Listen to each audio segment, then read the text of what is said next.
रात के करीब 2 बज रहे थे। लॉज के सारे लोग सो गए। चारों ओर सुनसान छाया हुआ था, लेकिन रमेश बेड पर किताब रखकर अपनी गर्लफ्रेंड से चैटिंग कर रहा था, और ये ऐसा पिछले 2 सालों से करता आ रहा था। रमेश के पिताजी एक रिक्शा चालक थे।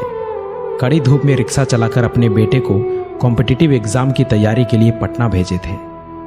महीने के हर 1 तारीख को रमेश के पिताजी ट्यूशन फी, रूम रेंट और खाने पीने का खर्च भेजा करते थे। लेकिन एक दिन की बात है, अचानक रमेश की माँ फोन करके कहती है कि बेटा, पिताजी की तबीयत बहुत खराब हो चुकी है, तुम जल्दी से घर आ जाओ। इतना सुनते ही रमेश भागा भागा हॉस्पिटल पहुंचा और वहां जाकर देखा कि उनकी माँ डॉक्टर के आगे हाथ जोड़ रही थी और कह रही थी कि डॉक्टर साहब, आप ऑपरेशन कीजिए।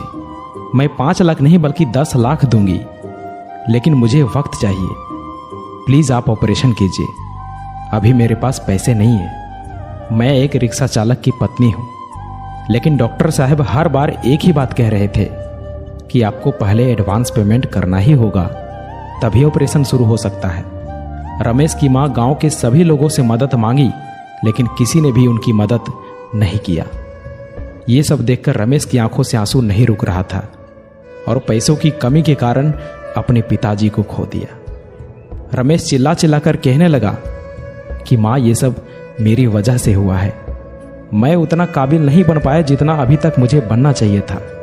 रमेश अपने आप को कोसने लगा और कहने लगा कि काश मैं अच्छे से पढ़ाई किया होता, अच्छे से मेहनत किया होता, तो आज मेरे पास जॉब होता, कुछ कर रहा होता और मैं अपने पिताजी को बचा पाता।